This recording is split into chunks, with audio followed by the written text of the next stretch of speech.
O que eu vou apresentar agora a vocês é um pouco do que eu aprendi nessa convivência com a Coteminas e também dar um panorama geral de não apenas a importância do sono, mas o que a gente deve fazer para dormir melhor.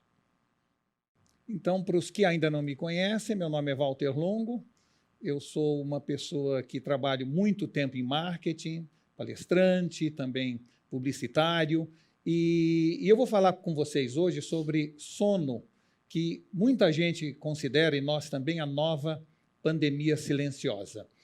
Há 4 anos atrás, eu escrevi um livro cujo título era Viajar, você ainda vai querer evitar.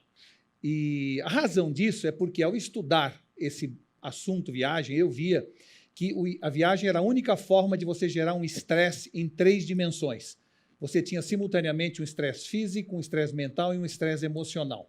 E nesse livro eu já tinha percebido que viajar gerava estresse por uma série de razões, sendo a privação de sono uma das mais relevantes. Eu, então, o que fiz foi me aprofundar no assunto que nos traz aqui hoje para falar com vocês sobre essa nova forma, vamos dizer assim, de encarar a saúde que, aparentemente, muito pouca gente presta atenção até hoje. O sono, se a gente usasse a definição, vamos dizer assim, do que é sono, é um estado reversível de desligamento temporário do nosso corpo, e é interessante, porque a única forma de desligamento que responde aos estímulos externos voltando ao estado de vigília, ou seja, nós estamos desligados, mas alguma coisa externa nos traz de volta. E é interessante analisar que, nesse mundo, todos os mamíferos e as aves dormem, ou seja, sem exceção, todos os animais que estão ao nosso redor dormem, e dormem mais ou menos da mesma forma que nós. Então, como mamíferos que somos, estamos nesse mesmo barco, nessa mesma arca de Noé. Nós passamos, em média, 25 a 30 anos dormindo, ou seja, deve servir para alguma coisa esse espaço de tempo brutal da nossa vida que nós passamos dormindo. E 2/3 dos adultos em todos os países desenvolvidos acabam, de alguma maneira, não dormindo as recomendadas 8 horas de sono por noite. E a privação de sono atinge hoje 45% da população mundial. Segundo a Organização Mundial da Saúde, já declarou o seguinte: é uma epidemia de privação de sono em países industrializados. E o pior problema é que dormir não é como banco, ou seja, não adianta gastar tudo durante a semana dormindo pouco e depois tentar repor no fim de semana. Pelo contrário, essa é a pior das recomendações. A verdade é que dormir em média 5 horas por dia aumenta em 50% a tendência de obesidade. Sono insuficiente é um dos fatores mais importantes que lá na frente acabam determinando a doença de Alzheimer. Sono inadequado altera também os níveis de açúcar do sangue, fazendo com que a pessoa seja considerada pré-diabética. Se a gente olhar também no plano cardíaco, ele amplia em 65% a chance das artérias coronárias ficarem bloqueadas, que leva, evidentemente, a doenças cardiovasculares e derrame cerebral. Se a gente falar do trânsito, o volume de acidentes por direção sonolenta é maior que o causado por bebida e drogas somados. E, claro, 1 em cada 5 acidentes resultado disso, no trânsito, está relacionado exatamente à falta de sono. Dormir mal, portanto, afeta a produtividade de executivos, a performance de atletas, a performance de estudantes na capacidade de apreensão, ou seja, o sono é fundamental. A perturbação do sono acaba ainda contribuindo para todas as principais enfermidades psiquiátricas, e o Justino vai poder nos falar um pouco mais sobre isso, sobre saúde mental, incluindo depressão, ansiedade e tendência ao suicídio. E como se não bastasse tudo isso, você ainda fica feio ou feia sem dormir. Ou seja, a privação de sono faz o cansaço transparecer e, além de tudo, envelhece a gente. A pele de quem dorme mal é 40% mais lenta para se recuperar das toxinas ambientais e da exposição ao sol. E, como se não bastasse todas essas informações, o brasileiro tem, hoje, por pesquisa, considerado o pior sono dentre todos os povos do mundo em 3º lugar. Ou seja, nós temos realmente esse problema. Mais da metade da população, segundo pesquisas, no Brasil, está insatisfeita com seu sono. Cada noite mal dormida, no fundo, e em resumo, é um crime contra a gente mesmo. 4 horas de sono numa noite, em vez das 8, que deveria ser o normal, reduz a potência das células natural killer e os linfócitos T, responsáveis por nossa imunidade, em quase 70%. Isso amplia a chance da gente pegar uma virose, contrair uma doença grave, ou seja, é realmente um problema de saúde. 4 horas de sono apenas reduz 70% o volume de células NK ou natural killer e ainda gera modificações genéticas em 750 genes, dos quais alguns são por imunidade funcional e as outras acabam gerando ainda problemas como crescimento de tumores, inflamações e doenças cardiovasculares. Então, tudo isso sem falar nos processos mentais e físicos de atração e sexualidade, que também são, de alguma forma, deprimidos pela falta de sono. Making a long story short, fazendo um resumo, o sono acaba tendo repercussões imunológicas, metabólicas, reprodutivas, genéticas, cardiovasculares e cognitivas. E, claro, se a gente não tiver um sono razoavelmente saudável, nós não conseguimos passar por todas essas 5 a 7 fases do sono por noite, sendo a fase REM a mais importante delas, porque é o momento onde nós temos o chamado descanso pleno com a nossa atonia muscular. Ou seja, dormir é coisa séria e precisa ser levado a sério. E é interessante notar como a sociedade ainda não se atentou para esse problema. Todos nós fazemos parte dos ciclos da natureza. E dentro de nós tem uma espécie de um relógio interno chamado ciclo circadiano, onde ele tem mais ou menos as 24 horas que o dia leva, e esse relógio cria um ritmo cíclico para nos sentirmos em determinado momento cansado ou em outros alerta, em momentos regulares da noite ou do dia. De certa maneira, o ritmo circadiano controla a preferência de horário para comer, para beber, os estados de ânimo, as emoções, a temperatura corporal e, principalmente, a liberação de diversos hormônios que são fundamentais para a nossa saúde. Só que o ciclo circadiano de cada um de nós, ele se comporta de maneira distinta, individualmente, ou seja, há fatores genéticos envolvidos. Existem pessoas que a gente pode chamar de coruja noturna ou então de chapim madruga. Por quê? Porque tem diferentes ritmos circadianos. Para 40% das pessoas, o ponto máximo do estado de vigília ocorre no início do dia e o ponto mínimo de sonolência chega no início da noite. Para 30% da população, a preferência é dormir tarde e, consequentemente, acordar mais tarde. Os diferentes ritmos circadianos, eles têm uma função e uma origem antropológica para que aquela família ou aquela tribo tivesse o máximo de gente acordada o tempo inteiro, deixando o estado, vamos dizer assim, de sono, onde toda a tribo estava dormindo muito pequeno, para evitar os predadores. Ou seja, a família que tivesse um ciclo circadiano similar tinha menos chances de sobreviver. O que a gente pode dizer é que há distintos índices de atenção, foco e produtividade em determinada hora do dia para cada pessoa, dependendo do ciclo circadiano de cada um. Então, o que a gente tem que analisar é o nosso cronotipo. É ele que vai definir qual é a melhor rotina a ser seguida. Existem as pessoas de cronotipo matutino, são os mais ativos nas primeiras horas da manhã. Eles dormem às 10 da noite e acordam mais ou menos às 6 da manhã. Existe o cronotipo intermediário, que dorme lá pela meia-noite e acorda às 8 da manhã. E os de cronotipo vespertino, que dormem 3 da manhã e acordam mais ou menos às 11 da manhã. O que é importante de tudo isso é que a necessidade de eliminarmos os horários rígidos passa a ser um assunto fundamental para a sociedade. Ou seja, essa ideia de que todo mundo acorda no mesmo horário e dorme no mesmo horário, baseado na média da população, tem que ser revisado imediatamente. E por quê? Porque sono curto, vida curta. Quanto mais breve é o seu sono, mais breve será a sua vida, como já citou o Josué sobre as palavras do Matthew Walker. Dormir, então, e é importante que todos nós entendamos, é uma fábrica de vida e de longevidade, que produz e regenera toda noite aquilo que a gente vai gastar amanhã. De alguma forma, dormir é uma espécie de lava-jato no nosso cérebro.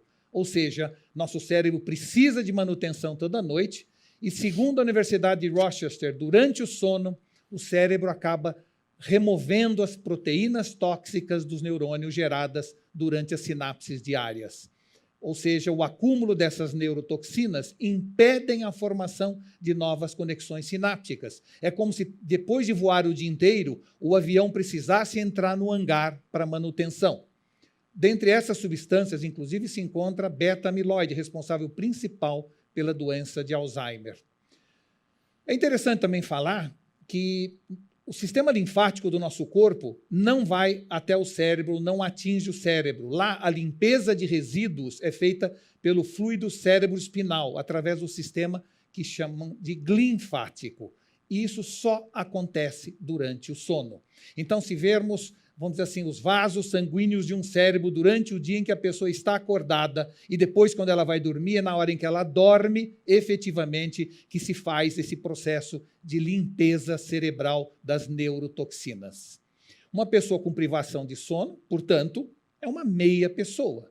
Por isso, é muito importante que a gente entenda que sono não é sobre dormir, é sobre estar acordado, porque é a forma como você dorme que vai determinar a forma como você passa o tempo acordado. Tem mais, portanto, a ver com o dia que com a noite. Seu humor de dia é muito afetado pelo sono da noite anterior. E, claro, a produtividade, idem. A vitória da Fórmula 1 não começa na largada. Muita gente acha isso, mas não é verdade. Ela começa nos boxes, na noite anterior. Com sono, é a mesma coisa. De alguma maneira, o seu dia não começa quando você acorda, e sim quando você vai dormir. Por isso, acho que a gente chama meia-noite de 0 hora. Deve ser essa a razão de se chamar 0 hora. Só que nós não podemos perder o sono por causa do sono, tá claro? Ou seja, dentre as 3 formas de cuidar da saúde, comida saudável, equilibrada, exercício físico regular e sono reparador, a verdade é que o último, dormir mais ou dormir melhor, é o mais fácil da gente corrigir. E outro assunto importante é que dormir também é um hábito familiar que a gente aprende na infância. É interessante a gente ver a preocupação atual dos pais com exercício físico e alimentação dos filhos e quase nada sobre dormir. Ou seja, segundo a National Sleep Foundation, 85% das crianças nos Estados Unidos dormem menos que as 8 ou 9 horas recomendadas. E na adolescência, esse fenômeno vira uma pandemia, ele se agudiza. Por quê? Porque há, nesse momento, mudanças corporais e metabólicas, há uma carga horária de estudo adicional, há uma vida social intensa e, principalmente, uma visão equivocada de não dar importância para o sono. Isso é tão importante nos Estados Unidos hoje que a UCLA, a Universidade da Califórnia em Los Angeles, tem um centro de sleep disorder, de privação de sono para jovens. Tal é a preocupação da universidade com esse tema e com esse assunto. E a cidade de Seattle proibiu recentemente escolas de iniciar suas aulas antes das 8h30 para respeitar o ciclo circadiano de cada jovem, de cada criança. Então, essa pandemia silenciosa que nós estamos falando é a mais flagrante omissão no debate contemporâneo sobre saúde. E, por isso, a importância deste webinar que a Coteminas traz para cada um de nós. Vejam as centenas de revistas que existem sobre fitness. Vejam as centenas que existem sobre alimentação saudável e apenas 2 sobre dormir. Assim mesmo, revistas mais científicas do que de interesse geral. Recomendação, claro, só podia ser essa: não perca tempo e durma bem. Durante a quarentena, nós estamos todos dormindo mais, porém dormindo pior. E por quê? Porque estresse, insegurança, preocupação contribuem muito para essa outra pandemia silenciosa. Então, alguns conselhos para a gente dormir melhor. Primeiro, procure ficar exposto ao sol, à luz natural, por pelo menos meia hora por dia, porque a luz do dia é essencial para regular o padrão do sono diário. Pela manhã, o sol emite uma luz azul importante para os índices de atenção e energia, para nos acordar. Ao mesmo tempo, a luz azul reduz a produção de melatonina, nos deixando mais alerta, mais produtivo e sem sono. Quando chega a tarde, o sol reduz a luz azul e nos permite iniciar o processo que vai nos levar lá na frente para o sono noturno. Os maiores picos de melatonina acontecem entre 13h e 3h. Deve ser por isso que a gente fica com aquele sono gostoso e acha que foi por causa do almoço. Empresas já estão estimulando o cochilo no início da tarde e vários fornecedores estão trazendo para o mundo corporativo equipamentos que ajudem as pessoas a dormir no ambiente de trabalho. O problema que a gente tem que se alertar para isso é que a modernidade faz com que os devices que a gente utiliza o tempo inteiro continuem emitindo luz azul. Ora, a luz azul emitida pelos aparelhos digitais é o inimigo número 1 de uma noite bem dormida. O que a gente tem que fazer? Existem hoje lentes que eliminam a luz azul, mas o melhor mesmo é desligar-se dos aparelhos quando chega a hora de dormir. Segunda recomendação, exercitar-se pelo menos meia hora por dia todos os dias, mas nunca com menos de 3 horas antes de dormir, porque o processo de exercício é um processo de excitação. Terceiro, temos que pôr o alarme na hora de dormir, não para acordar. Ou seja, a gente deveria tocar o alarme para dizer está na hora de eu ir para a cama e dormir, e não na hora de acordar. A gente deve procurar dormir e acordar sempre na mesma hora. E o acordar tem que ser o mais natural possível depois de uma noite bem dormida. Isso deve incluir, inclusive, os fins de semana. Do contrário, o cérebro, o nosso ritmo circadiano, entra em desentendimento, ou seja, ele não entende os inputs que definem o seu ritmo em cada uma das suas fases. Então, temos que dormir e acordar mais ou menos no mesmo horário, independente se é dia de semana ou fim de semana. Dormir até mais tarde no sábado ou domingo não compensa a privação de sono nos dias úteis. E o pior, toda vez que você desperta com alarme, é retirado no meio de um desses ciclos naturais do sono, há uma descarga de hormônios e uma aceleração cardíaca que pode ser muito prejudicial à saúde. Então, pela manhã, o ideal é uma música suave que vá aumentando para que você acorde naturalmente. Quarta recomendação, a bebida excita à vontade, mas reduz as condições de várias coisas que a gente quer fazer, já dizia Macbeth em Shakespeare. Ou seja, o álcool não faz dormir, ele gera apenas sedação. Desliga o córtex pré-frontal e põe você num estado de torpor. Então, além disso, ao adormecer por bebida, você acorda muito durante a noite e, por isso, não descansa e não tem um sono reparador. Sob o efeito do álcool, você não sonha e não alcança o sono REM, que é o mais importante, que é o Rapid Eye Movement, e o que é vital para qualquer pessoa. Sonhar é fundamental para a regeneração cerebral. Ratos com privação de sono REM morrem na mesma velocidade temporal de privação de comida, o que dá bem uma visão da importância do sono REM. Quinta recomendação, evite refeições pesadas à noite e o excesso de líquidos que leva a visitas frequentes ao banheiro. Procure também reduzir cafeína e nicotina. Uma xícara de café no fim da tarde pode, para muita gente, dificultar o início do sono à noite. O uso da cafeína atrapalha o ritmo circadiano, inibindo a produção de melatonina. O resultado disso é uma redução perigosa do sono REM, o mais importante de todo o processo de recuperação, como já falamos. Sexta recomendação, vamos nos livrar de qualquer coisa que possa nos distrair do sono, como ruídos ou luzes intensas. Em termos de pandemia, maratona na Netflix, na cama, com menos tempo de sono, é como tomar cicuta. Sua imunidade vai lá embaixo, seu estresse vai lá em cima, e isso é uma porta aberta para o perigo. Sétima recomendação, jamais leve seu celular para dormir com você. E se for imprescindível que isso ocorra, por favor, minimize a luz do seu dispositivo digital o máximo que você puder. Uma atividade relaxante, como ler ou ouvir música, deve fazer parte do nosso ritual na hora de dormir. Oitava recomendação, se você não conseguir dormir em 20 minutos, levante e vá para outro ambiente. Ou seja, levante-se e faça algo relaxante até se sentir sonolento. E por que isso? E por que é importante? Porque cama é lugar para dormir e fazer sexo, e não para ficar acordado pensando e se preocupando com a vida. Seu cérebro deve se acostumar com essa ideia de que cama é lugar para dormir.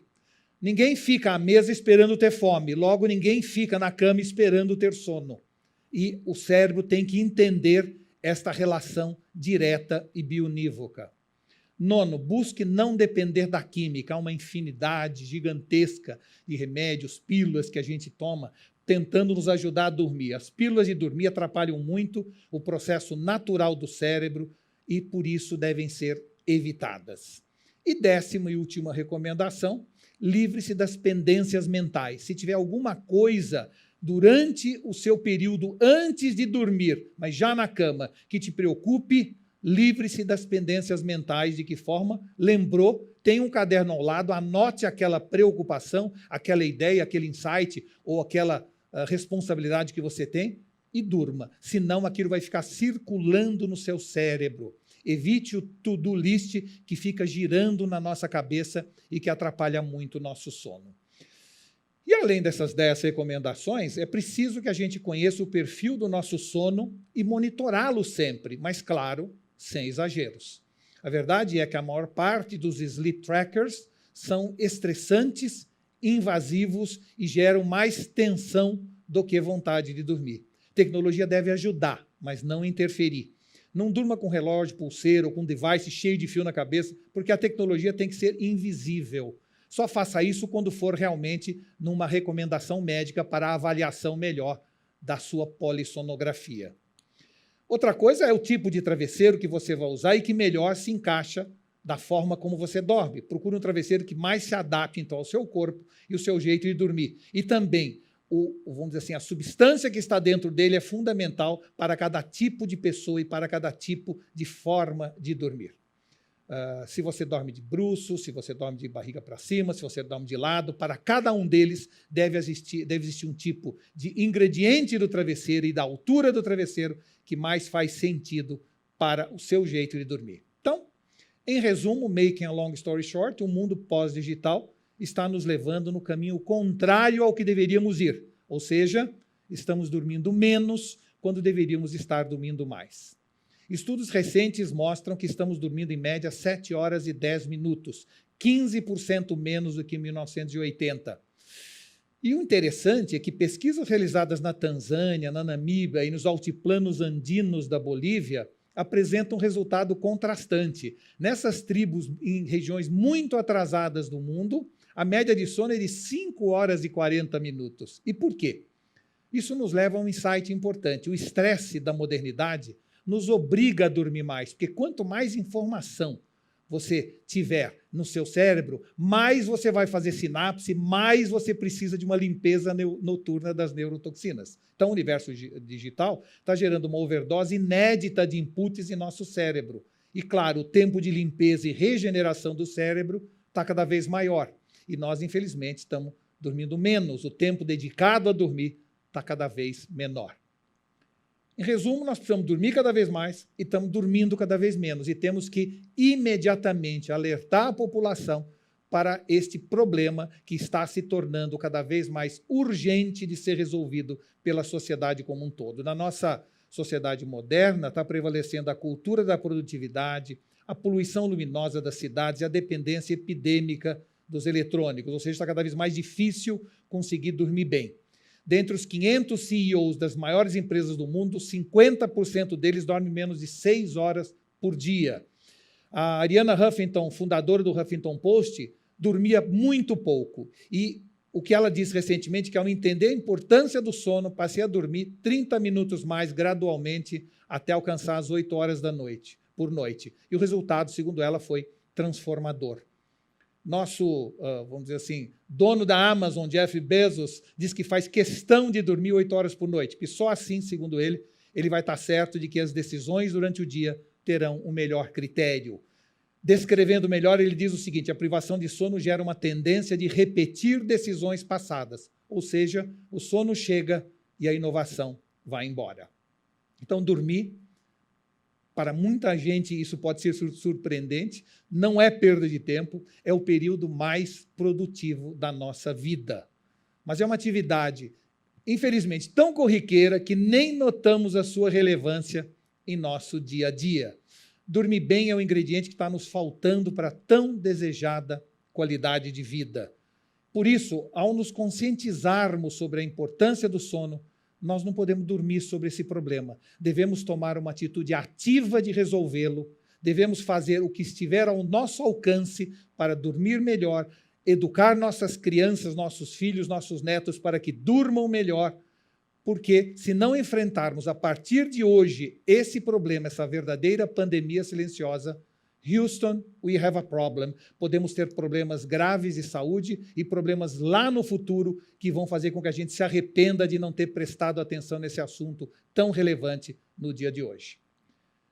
Com isso, eu encerro a minha apresentação.